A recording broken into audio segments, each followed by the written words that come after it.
Здравствуйте, в эфире программы «7 дней», в студии Ильшат Аминов. Я приветствую всех телезрителей канала «Новый век». Смотрите сегодня в нашей программе.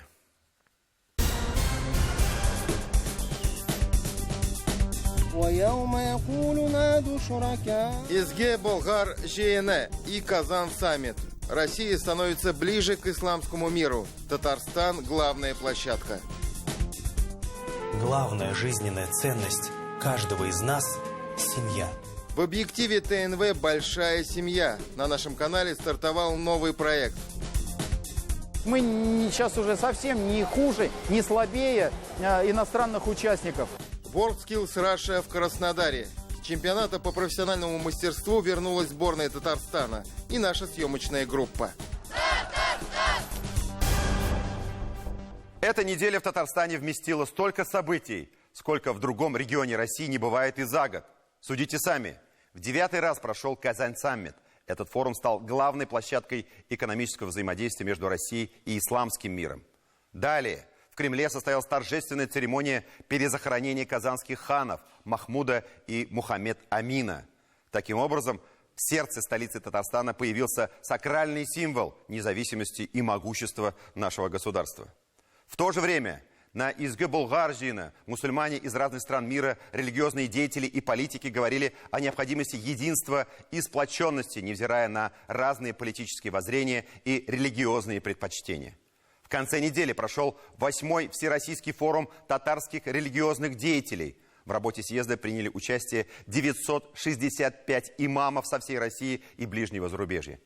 И, наконец, на Каравоне в это воскресенье пустились в пляс под задушевные русские мотивы и православные, и мусульмане, и русские, и татары, и чуваши, и удмурты.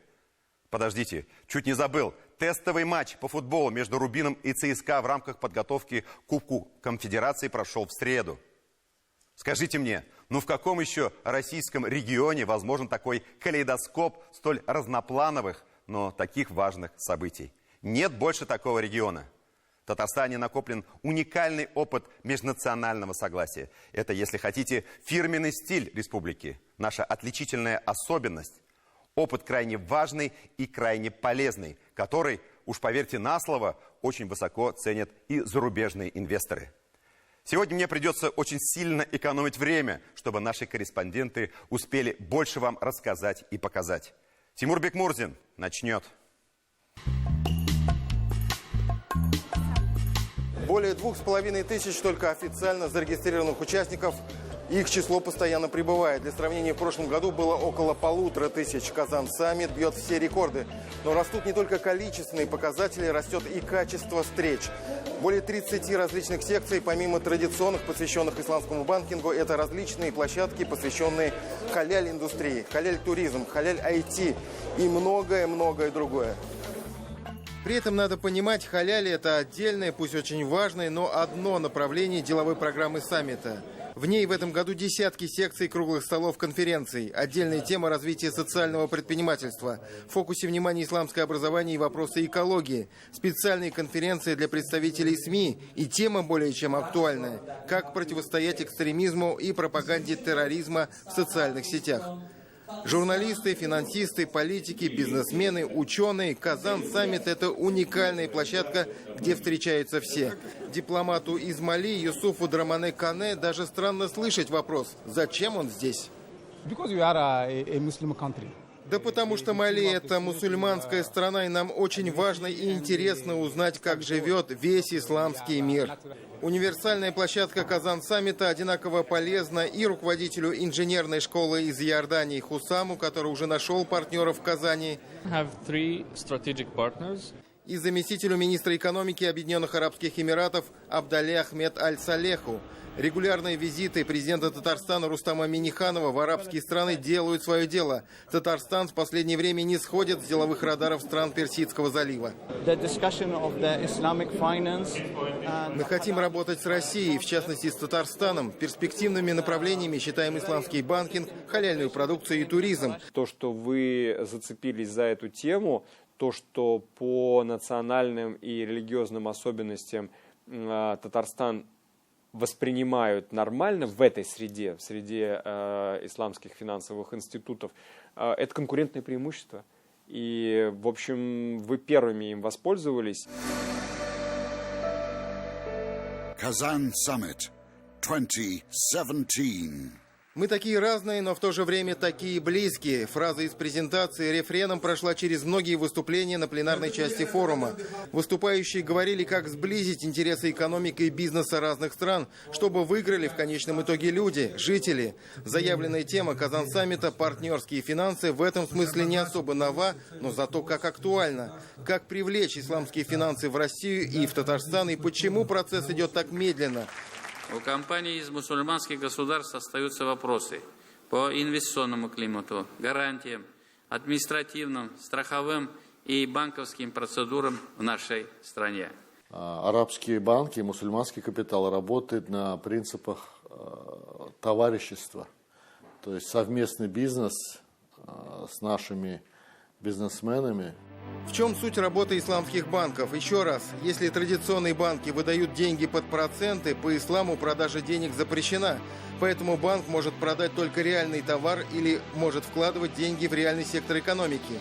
Исламский банк выступает больше как венчурный фонд, выделяет инвестиции и становится соучредителем проекта.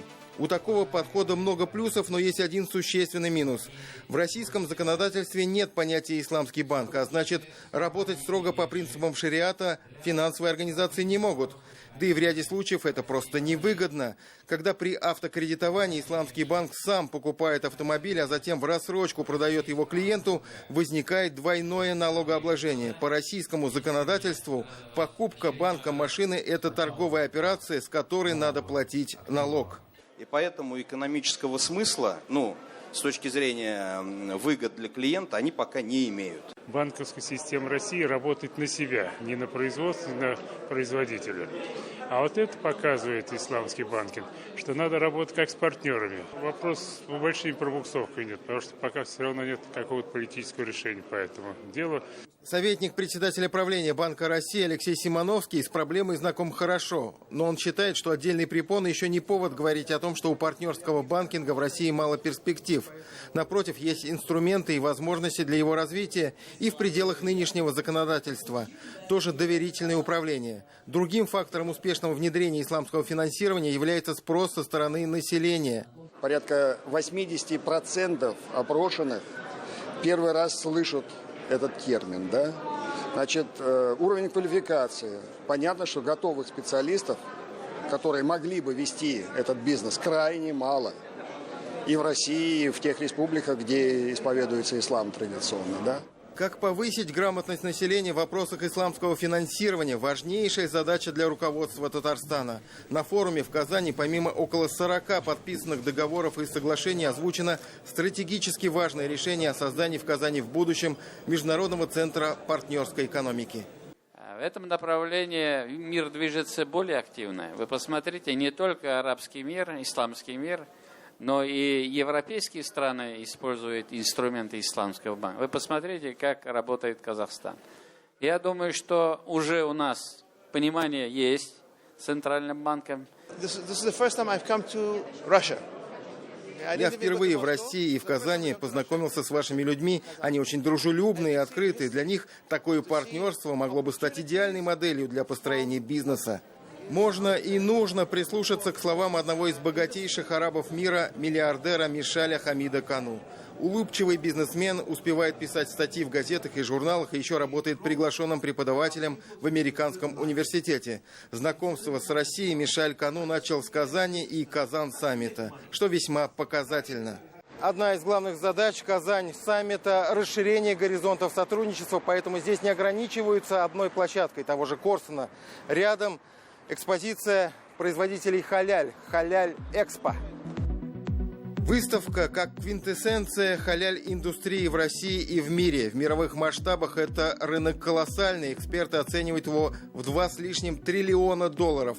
В 2025 году его доля в мировом ВВП будет порядка 20%. Более половины этого халяль-пирога – пищевая промышленность по стандартам халяль. Татарстан здесь пока в начале пути, но есть перспективы включиться в процесс и развиваться более быстрыми темпами. За мощный аграрный комплекс в республике, развитая переработка сельхозпродукции, налаженная инфраструктура контроля и сертификации халяльной продукции. Эксперты оценивают емкость этого рынка в Татарстане в 90 миллиардов рублей. Я вижу все предпосылки для серьезного прорыва в развитии халяль-индустрии в России и в Татарстане в ближайшие 2-3 года. Итоги Казан-саммита его организаторы подведут чуть позже. Впрочем, вряд ли его можно будет измерить только количеством подписанных соглашений и выгодных сделок, заключенных на полях форума. Эффект куда весомее. Сотрудничество России и стран исламского мира выходит на новый уровень. И Казань, как площадка для такого партнерства, приобретает особое значение.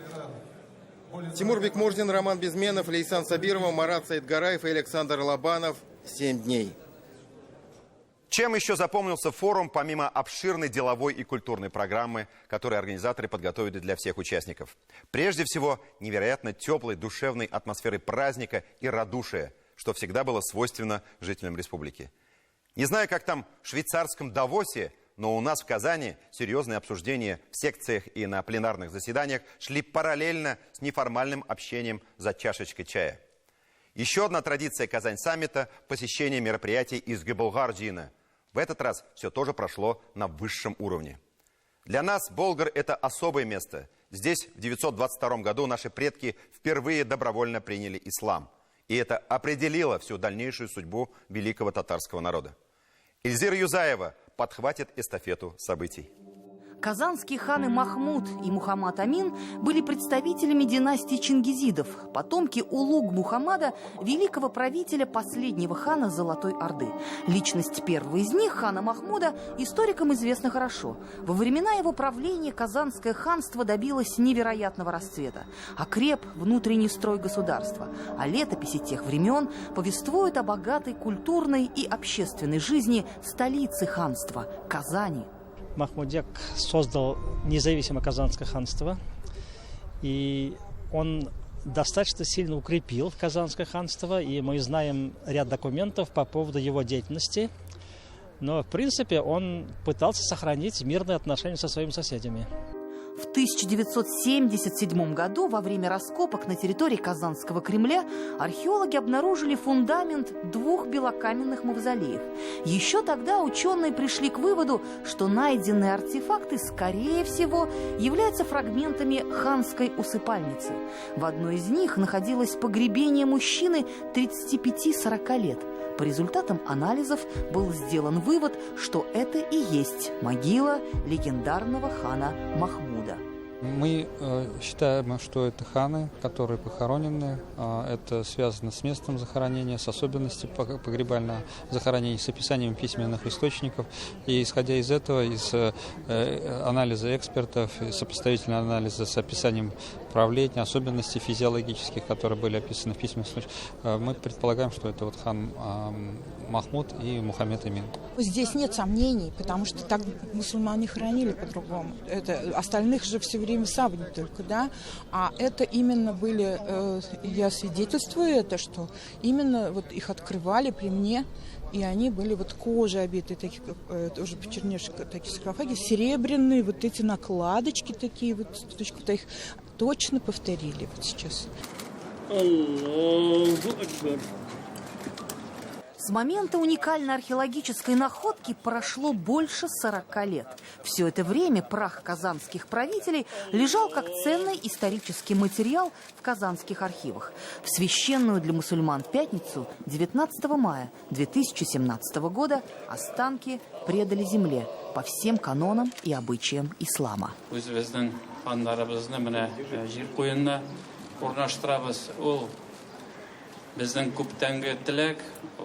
Ул теләк менә бүген тормышка аша һәм бүгенге көндә мин бик зур рәхмәт әйтерем археологларга, архитекторларга, дин әгъзаларына, кем шушы эштә катнашты. Бу бик изге, бик кирәк эш. Раньше очень ограничены были раскопки на территории Казанского Кремля. Мы тогда добились такого разрешения и договорились, что где хотите, там мы вот начинаем подготовку к тысячелетию Казани. на раскопке открыта вся территория. Я должен сказать, что это было правильное решение, и очень много мы нашли различных, не только могилы и других исторических артефактов. Она нас очень серьезно обогатила. ويوم يقول نادوا شركائي الذين زعمتم فدعوهم فلم يستجيبوا لهم وجعلنا بينهم موبقا. Во все времена булгарская земля считалась священной обителью, потому быть похороненным именно здесь было делом чести для предков татар. Наиболее важные захоронения выделялись надгробными плитами. Их здесь нашли огромное множество. Ну а над могилами знатных людей строились вот такие мавзолеи. Северный мавзолей когда-то был семейной усыпальницей знатного булгарского рода. Булгарская земля – это место особой святости и поклонения. Каждый год, в день принятия ислама в Булгарах, тысячи людей приезжают сюда, чтобы почтить память павших предков. Это одна из древнейших и благороднейших традиций. В этот день в Булгарах каждый говорит о том, насколько важно и необходимо сохранить и приумножить наше достояние, которое оставили для нас предки. И каким бы ни было расстояние, булгары становятся связующей нитью для людей, живущих далеко от своей исторической родины. Эта земля для нас является землей наших предков, которые в этой священной земле приняли ислам, приняли эту чистоту. И мы, поколение этих предшественников, живем уже сколько веков в этой земле в мире и согласии. Мы сюда приезжаем, вспоминаем своих предков, благодарим их за то, что они оставили для нас религию ислам. У нас татары в Пензенской области всегда с почтением говорили даже в советское время о булгарах, о наших предках. И эта духовная связь, конечно же, сохранилась.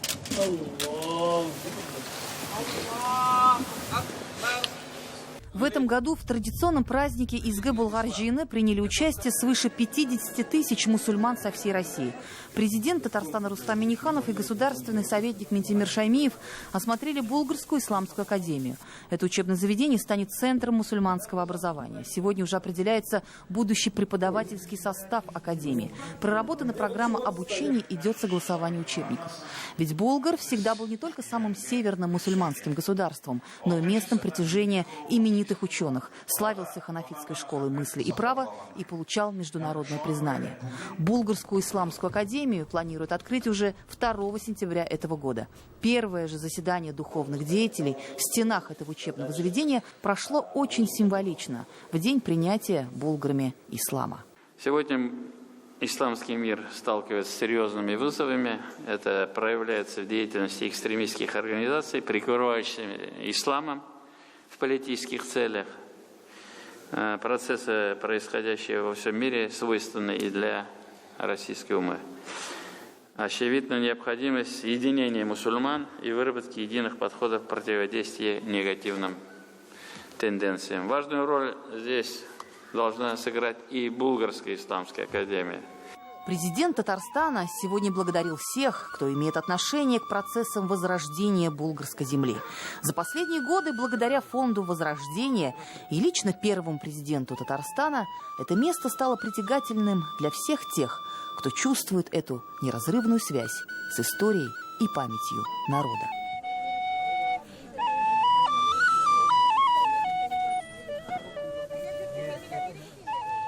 Изира Юзаева, Роман Безменов и Хамид Шамсеев. 7 дней. Почему в Татарстане так крепки традиции мирного сосуществования людей разных национальностей, разных религий, разных политических воззрений? Я вот сейчас употребил слово «сосуществование» и понял, насколько оно неподходящее, даже казенное в этом контексте. В республике люди разных национальностей не сосуществуют. Они радуются жизни вместе, любят друг друга, женятся, выходят замуж, рожают детей. И это замечательно. В понедельник по всей стране чествовали многодетные семьи. 15 мая мы отметили Международный день семьи. Он был провозглашен резолюцией Генеральной Ассамблеи ООН еще в 1993 году. Мы шутили раньше: дети цветы жизни, но хорошо, когда они растут в чужом саду. Дошутились. Россия начала вымирать. Сегодня страна предпринимает титанические усилия, чтобы остановить негативную демографическую кривую. Самой многодетной современной российской семьей по праву можно считать семью Шишкиных из Воронежа. У них 20 родных детей, 9 мальчиков и 11 девочек. Если говорить о рекордсменах из других стран, самая знаменитая многодетная семья в Англии, Гринхилл, 39 детей. Уникальная семья живет и в Индии, там 94 ребенка. Правда, конечно, стоит отметить, что у главы семейства 35 жен. А знаете ли вы многодетные семьи из Татарстана? К слову, их в республике сейчас насчитывается 31 122. В понедельник на нашем телеканале стартовал проект в объективе ТНВ «Большая семья». В течение почти 5 месяцев мы познакомим вас с уникальными многодетными семьями Татарстана. Узнаем, чем они живут и, возможно, какая помощь, в том числе и со стороны государства, им необходима. Для этих семей наш телеканал совместно с партнерами подготовил и подарки. А каждую субботу одну из многодетных семей мы пригласим в путешествие.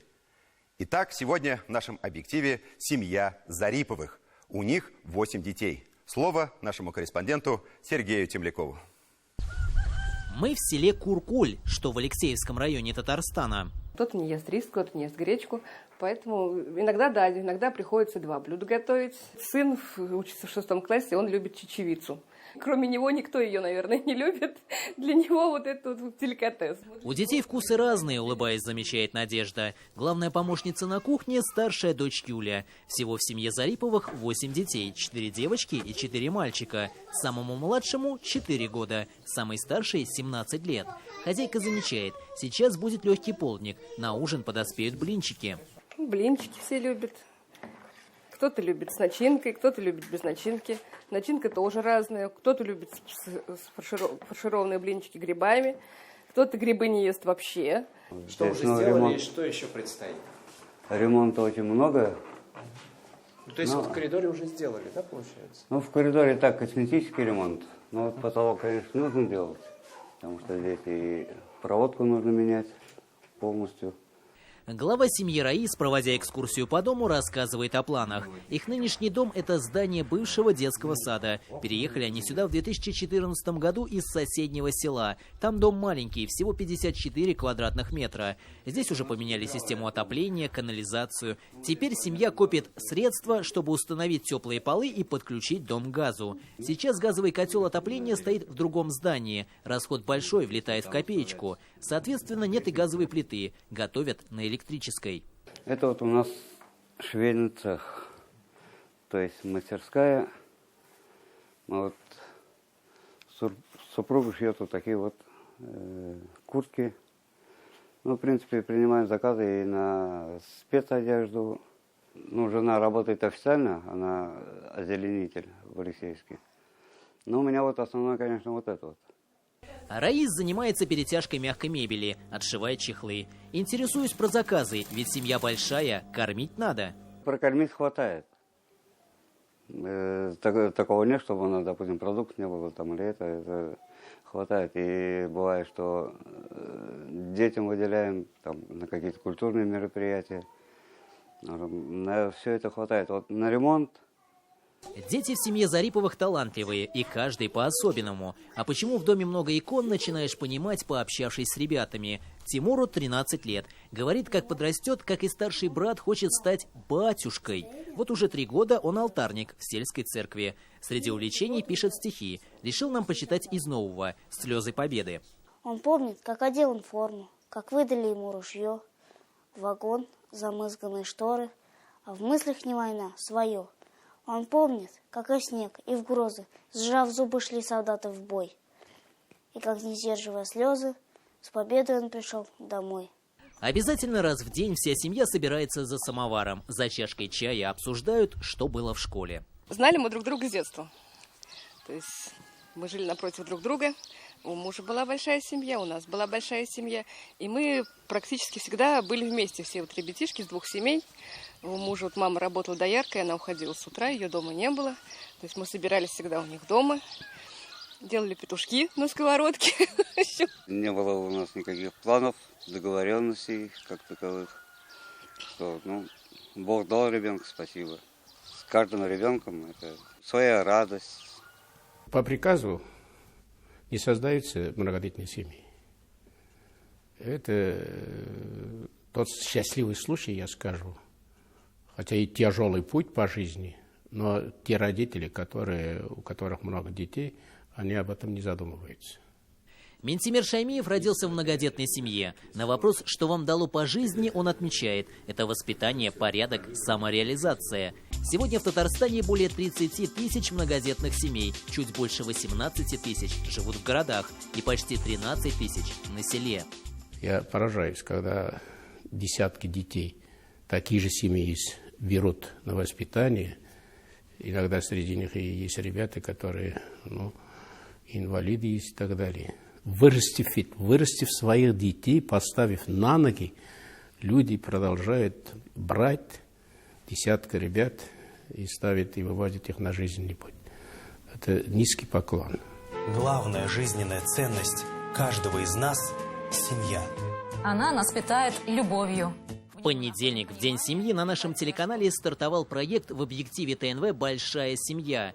Каждый сможет познакомиться с удивительными семьями, которые живут у нас, в Татарстане. С теми, кто воспитывает своих детей, и с теми, кто взял приемных. Их должны знать в лицо. О многодетных семьях будет рассказывать весь творческий состав ТНВ. В ближайшие полгода, помимо аналитических программ «7 дней» и «Адымнар», их можно будет увидеть утром в «Народном будильнике» и «Манзаре», в будни в новостях. В октябре проект завершится большим ток-шоу. Во-первых, очень хочется привлечь внимание к многодетным семьям, показать эти большие семьи, как они живут, чем они живут. Потом нас интересует на самом деле и многодетная семья в разрезе государственной политики, какие законы приняты и как, главное, эти законы работают. «Счастье в большинстве» – это слоган проекта и тема детского конкурса сочинений. Историю своего большого семейного счастья можно присылать на электронный ящик. Авторы 3 лучших работ получат призы от ТНВ. Семья Зариповых на этой неделе стала первой, кто провел выходной с ТНВ. Все по местам, тапочки, купальники, полотенца, все с собой взяли, никто ничего не забыл. В такое путешествие каждую субботу мы будем приглашать большую семью.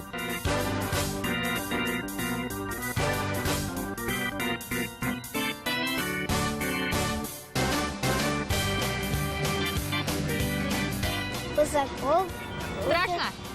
Стражи.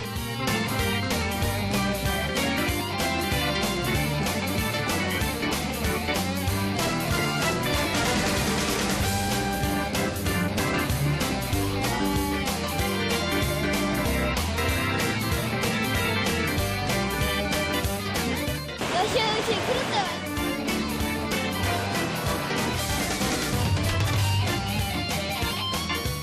ТНВ и мобильный оператор Теле2 поздравляет вас с участием в проекте в объективе ТНВ «Большая семья» и дарит вам вот этот функциональный смартфон с предоплаченным пакетом услуг, чтобы вы всегда были на связи со своими близкими. Пожалуйста, получите от нас этот подарок. Сергей Темляков, Роман Безменов, Аделя Коломеец, Марат Саидгараев. 7 дней. Нашу программу продолжит небольшой блок рекламы, а далее вы увидите.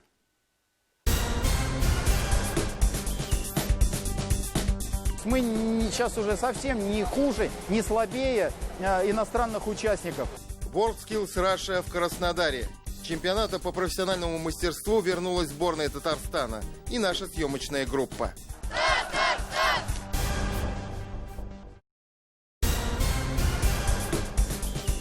В понедельник соглашение о сотрудничестве между правительством Татарстана и банком Уралсиб подписал Рустам Минниханов и Владимир Коган. Взаимодействие предполагает участие банка в развитии приоритетных отраслей экономики и социальной сферы, финансирование совместных инвестиционных проектов и программ развития предпринимательства.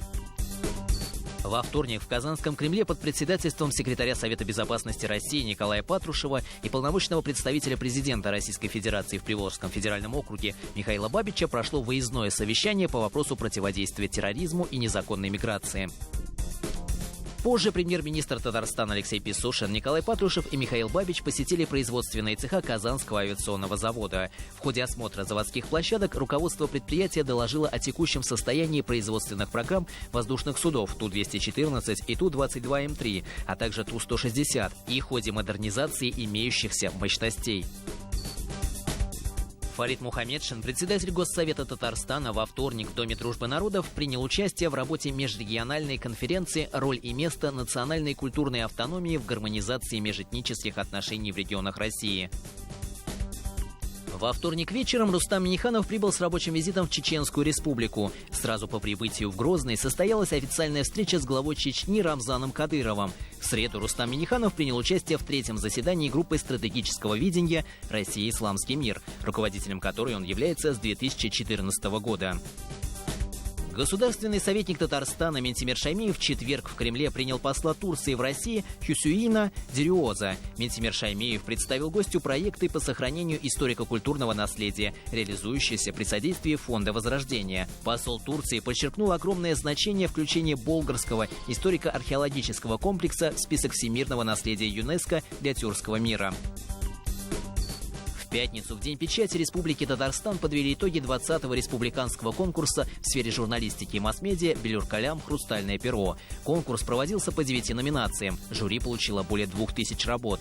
В номинации «Имя в журналистике» победу одержала журналист нашего телеканала Люция Нутфулина. Еще одну награду в копилку ТНВ принес проект «Радио Болгар» Чак-Чак-шоу. Свою награду увозит Башкортостан и журналист корпункта в Уфе Фанис Фатхулин. Лучшим в сотрудничестве со СМИ стал руководитель пресс-службы МЧС Татарстана Андрей Радыгин.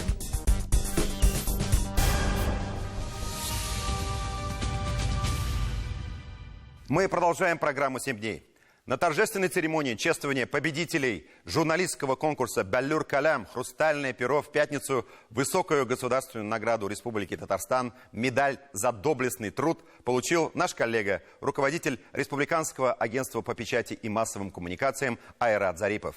Хочется от души его поздравить и пожелать дальнейших успехов.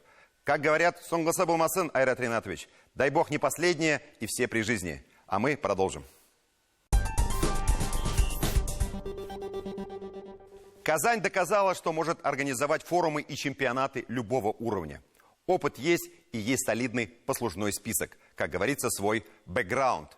Но совсем скоро нас ждет очередной вызов, очередная высокая планка. Старт футбольного турнира Кубок Конфедераций уже через 3 недели. То есть вот он уже на пороге. Как мы готовы к этому ответственному соревнованию? Как готов город, отели, рестораны, сама арена для проведения футбольных матчей? Все ли в порядке с точки зрения обеспечения безопасности болельщиков? Ответы, если не на все, на многие вопросы можно было получить уже на этой неделе, в среду, во время проведения тестового матча на стадионе Казань-Арена. Сошлись казанский «Рубин» и московский ЦСКА. Но нас в данном случае интересовала не сама игра. С «Рубином» все понятно. Пациент скорее мертв, чем жив. Нам было важнее понять, как отработают все структуры, обеспечивающие безопасность мероприятия, контроль и досмотр болельщиков. Ринат Ахмедзянов принял участие в этом экзамене. Столица Татарстана, Казань, живет в ожидании грандиозных спортивных событий.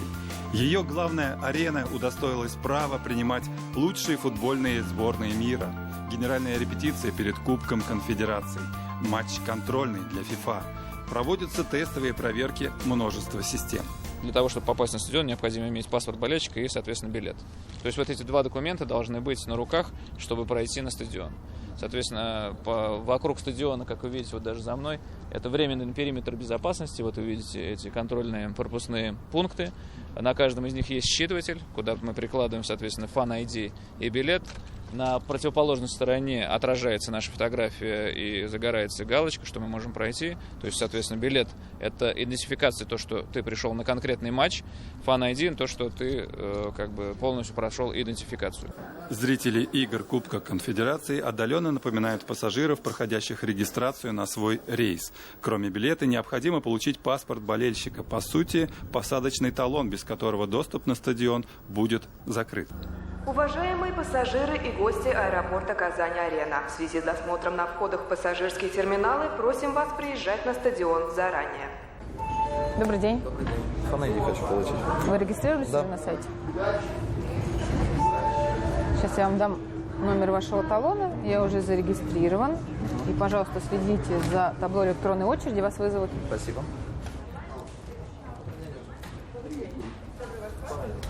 Ваша заявка одобрена. Присаживайтесь, пожалуйста. Ожидайте, в ближайшее время вас пригласят на получение паспорта болельщика. Поздравляю вас с получением паспорта болельщика. Паспорт распечатан, активирован, и наш зритель готов к просмотру.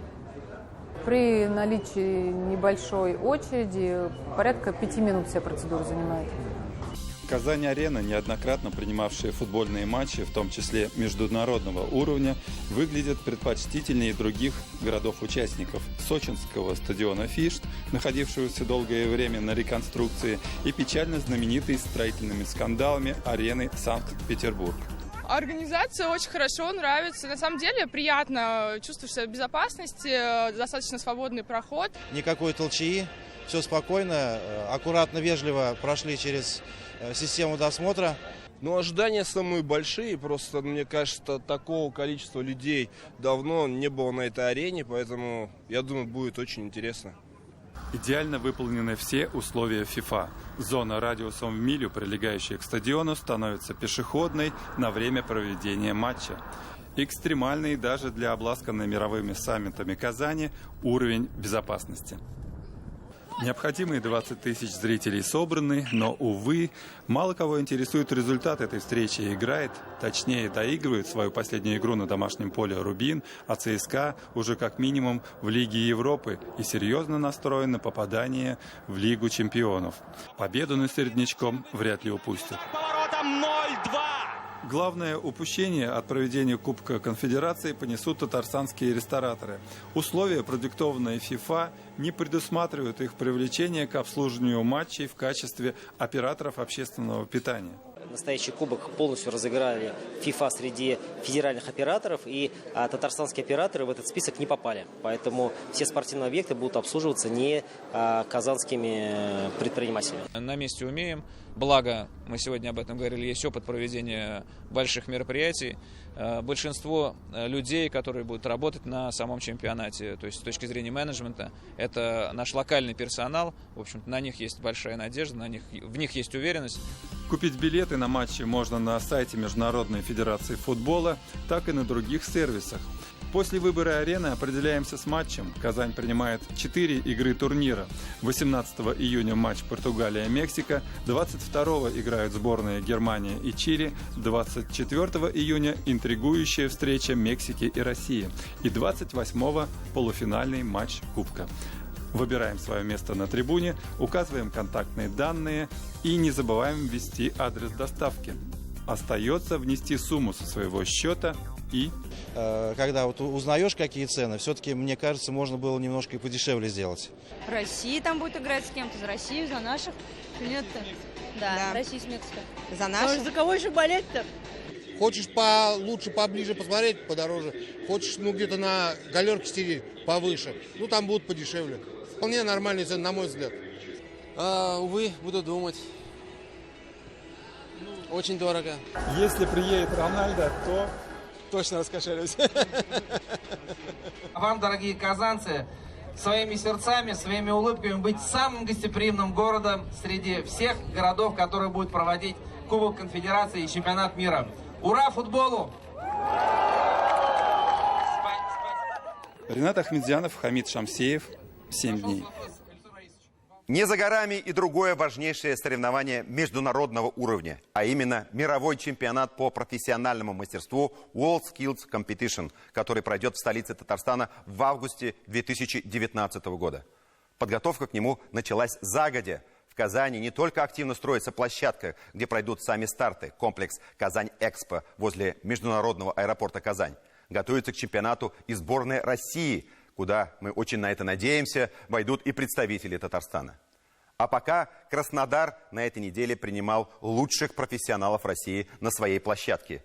Здесь прошел финал 5-го по счету национального чемпионата «Молодые профессионалы WorldSkills Russia 2017». Немного информации к размышлению. Как мы уже сказали, это 5-й национальный чемпионат профессионального мастерства. До этого он проходил в Тольятти в 2013 году и после дважды в Казани в 2014 и 2015. А в 2016 году соревнования по профессиональному мастерству проводились в Московской области. Оцените результаты нашей команды, сборной Татарстана, на этих ответственных соревнованиях. Дважды на домашних чемпионатах мы стали победителями в общекомандном зачете. На последнем старте в Подмосковье заняли призовое 3-е место. Впереди нас были команды Москвы и Московской области. Что в этом году? Конкуренция сумасшедшая.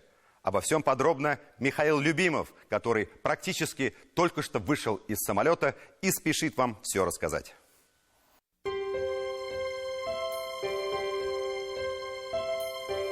Надо признаться, многих из нас с вами просто клонит в сон при одном упоминании словосочетания «рабочие профессии». И хотя, конечно, все мы любим смотреть, как работает какой-то другой человек, вряд ли мы представляем себе очень зрелищным чемпионат рабочих профессий.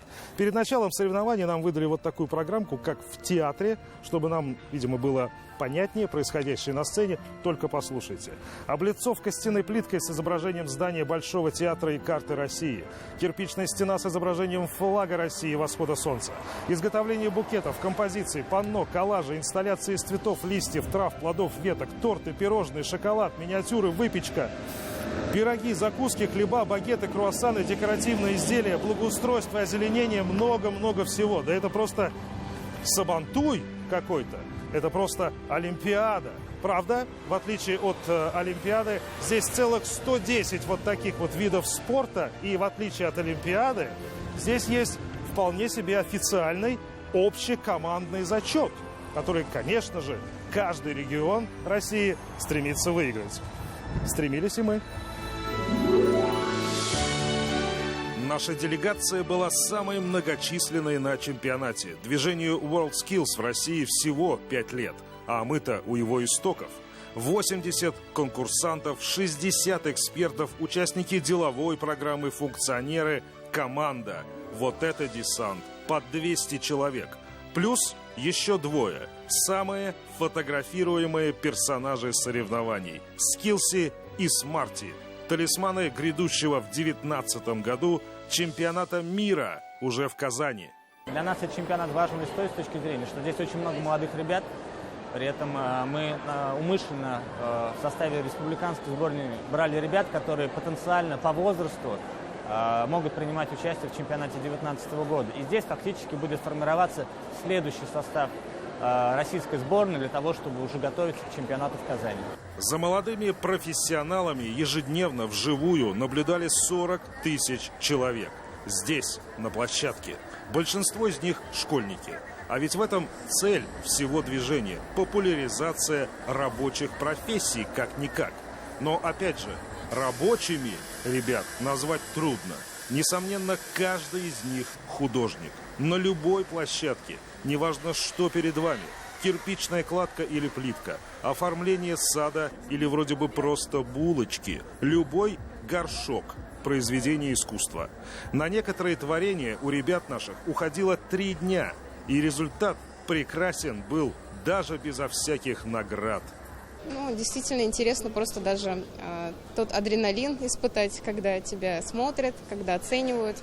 Вот, поэтому интересно. Это первый опыт, да? Да, здесь я участвую первый раз. Многие люди уже там 4-й, 5-й год с удовольствием. То есть у них есть какие-то цели, вот, чтобы победить 2-й раз, 3-й. Наши ребята, которые тренируются в сборной России, показывают достаточно хорошие результаты, выполняя задания с различных мировых чемпионатов. То есть мы сейчас уже совсем не хуже, не слабее иностранных участников. Профессионализм у нас достаточно сейчас тоже на высоком уровне. Да, для меня это большая честь участвовать в таком чемпионате национальном. Действительно, я получаю очень много навыков, также знакомлюсь с людьми, у меня появилось очень много друзей. И я действительно испытываю такое настоящее удовольствие от того, что я делаю. Мне это нравится.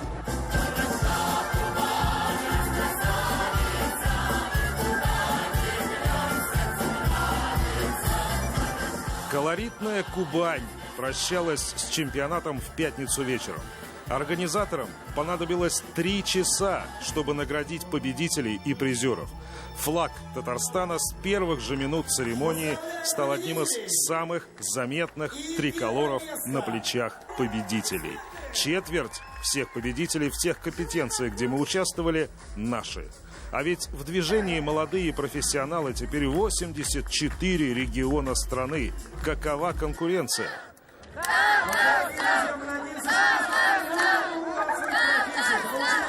Ну и, наконец, командный зачет. У Краснодарского края гостеприимной Кубани бронза, золото у Москвы, у Татарстана серебро. Мы вторые. И это супер результат. Итак, завершился национальный чемпионат рабочих профессий в Краснодаре. Мы рады вам сообщить, что мы вторые в общекомандном зачете. У нас 16 первых мест, у нас есть 15 призеров. Это великолепный результат. Кратко подведем сейчас итоги. Андрей Иванович, как вы оцениваете чемпионат? Ну, действительно, мы завоевали 31 медаль, 16 из которых с золотым отливом. Это очень хороший результат, мы ему рады. Но у нас есть перспектива, нам надо двигаться дальше. И я надеюсь, что в будущем году, когда чемпионат переедет в Казань, мы станем уже безоговорочными лидерами. Я хотел бы выразить огромные слова благодарности всем, кто принимал участие в подготовке команды, в обеспечении команды. Прежде всего, руководство республики, которое отнеслось с пониманием и с огромной поддержкой в адрес нашей команды. Ну и самое главное, всем нашим победителям, чемпионам спасибо, удачи и новых побед. Вот они наши герои, вот эти 30 человек, 31, здесь надо быть точным. И, конечно, я не могу пожать руку всем вам сейчас, и слава богу, что не могу, потому что вас слишком много, это хорошо. Пару слов от вас, ребята, как понравился чемпионат, все хорошо? Да, отлично, я хочу сказать, что этот конкурс, наверное, самый лучший, что я могу пожелать любому молодому человеку в этой стране, серьезно, это очень круто. Это татарский. Это даже я понял.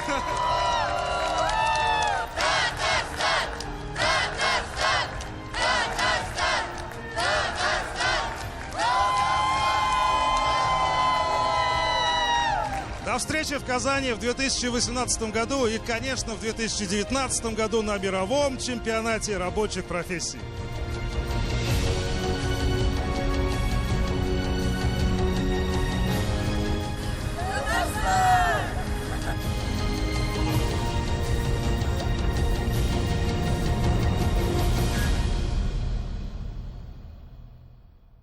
Ну и в завершении программы еще одно событие, мимо которого мы никак не могли пройти.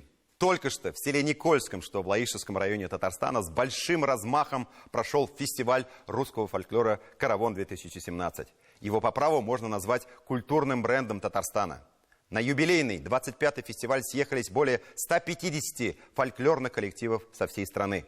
Специальным гостем праздника стал Государственный театр танца «Казаки России». В этом году в село Никольское послушать и спеть песни, а также поводить хороводы, только по предварительным данным приехали более 20 тысяч гостей. Среди них, по традиции, уже 3-й год подряд и наш корреспондент Сергей Темляков. Ой, ты ночуйку, Савик, ноченьку со мной. Отмечавшийся в XVI веке как престольный праздник, День святителя Николая Чудотворца превратился в массовые народные гуляния. В советские годы праздник вовсе забыли, но не жители села Русское Никольское. Возрождать традиции начал именно вот этот ансамбль «Каравон». В 2003 году фестиваль русского фольклора с одноименным названием получил статус республиканского праздника. С чего все началось, нам рассказала Любовь Волкова. Она из самого первого состава ансамбля. «Каравон» 3 песни пелось, по 15 минут каждой песня. 3 раза и 3 дня играли «Каравон». После работы вечером все собирались на поляну. А русский «Каравон» сегодня по масштабам, пожалуй, можно сравнить с татарским сабантуем или чувашским уявом. Новинки этого года – мастер-классы, киносеанс у озера, игра-квест в поисках сокровищ. И вот стою, кручу ручку. А это, на наш взгляд, самая экзотическая фишка нынешнего «Каравона». За шарманкой Дмитрий Бекчентаев. Он желающих и играть научит, и познавательные факты расскажет. Вот эта шарманка из Америки приехала. Мастер ее Толя Заярузный, бывший киевлянин, ныне житель штата Коннектикут. А это самая длинная очередь на «Каравоне». Как вы думаете, зачем? Мы тоже удивились. У нас вот лещи 150, карасики тоже это 100 рублей. Я Петрушка, веселая игрушка, подлетайте, налетайте, меня забирайте. В этом году Никольская ярмарка разрослась. Петрушку, сшитую мастерицами из Зеленодольска, к примеру, можно было купить за 150 рублей. А вот за новинку, деревянную ручку с мудрыми изречениями, мастера из Чебоксар просили все 200. Мы из дерева, липы, изготавливаем из сучков, из обычных. Сначала берем, высушиваем их, потом подготавливаем по размеру, вытачиваем. Учитывая то, что праздник расширяется, мы расширяем площадку, чтобы было удобнее для зрителей. Подготовлены площадки для парковки, приняты отдельные меры по обеспечению безопасности. Расширена сама территория проведения праздника. Но самое главное остается неизменным – это песни. В село Русское Никольское съехались коллективы со всей страны. Ансамбль «Напевы» из деревни Каипы в этом году на фольклорном фестивале в новом составе. Мы стараемся поддерживать народные традиции и не терять корни. Поэтому наш коллектив все заодно приняли решение, нашли транспорт и приехали.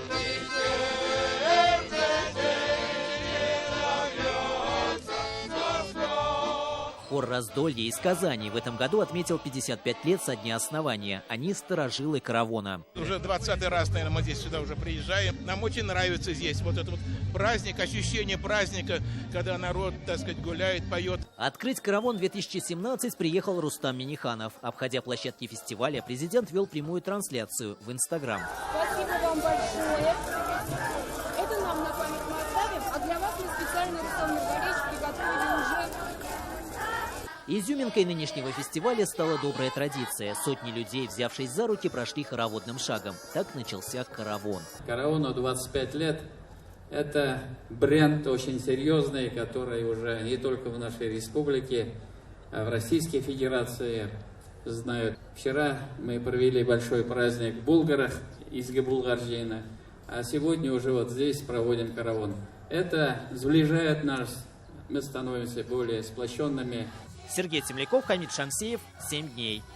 Ну что ж, мы постарались рассказать вам о самых главных событиях этой весьма насыщенной недели в Татарстане. Как говорится, все прошло на самом высоком уровне, лишь бы не сглазить. Любите свою республику, гордитесь своей республикой. До свидания.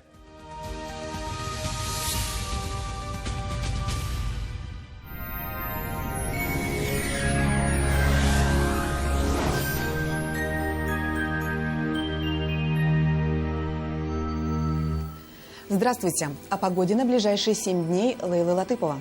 Нестабильный характер весны проявится и на следующей неделе. На северо-востоке в понедельник и во вторник без осадков. Ночью +3, днем 14 градусов тепла. В среду и в четверг пройдут дожди. Температура повысится. Ночью до 8, а днем до +18. В пятницу без осадков, днем +19. В субботу и воскресенье ожидаются дожди. Ночные температуры до 13 градусов выше нуля, днем +19. На юго-востоке в начале недели переменная облачность и без осадков. Ночью всего 2 градуса выше нуля, днем +13. В среду и в четверг возможен дождь. Дневные температуры около 16 градусов тепла. В пятницу температура повысится. Ночью +10, днем 18 градусов. В выходные пройдут осадки. Ночные температуры около 14 градусов выше нуля, днем +18. В центральных районах Татарстана почти всю неделю без осадков. В понедельник и во вторник ночью около 3 градусов тепла, днем +15. В среду температуры начнут повышаться, днем до +17. В четверг 18 градусов, а в пятницу уже +20. В воскресенье ожидаются дожди и небольшое понижение температуры до +17. На юго-западе также температуры начнут повышаться только к среде. В понедельник и во вторник ночью +3, днем около 13 градусов тепла. В среду и в четверг ночные температуры +9, днем +19. В пятницу днем до +21. В субботу ясно, ночью +9, днем +18. А вот в воскресенье возможен небольшой дождь и около 17 градусов тепла. На северо-западе и в Казани в понедельник ночью +4, днем до 12 градусов. А во вторник ночью +7, днем +11. В среду и в четверг переменная облачность, ночные температуры около 10 градусов выше нуля, днем до 17 тепла. Выходные обещают быть дождливыми. Ночью около 12 градусов тепла, днем +18. Более подробный прогноз погоды смотрите каждый будний день на канале ТНВ. До свидания.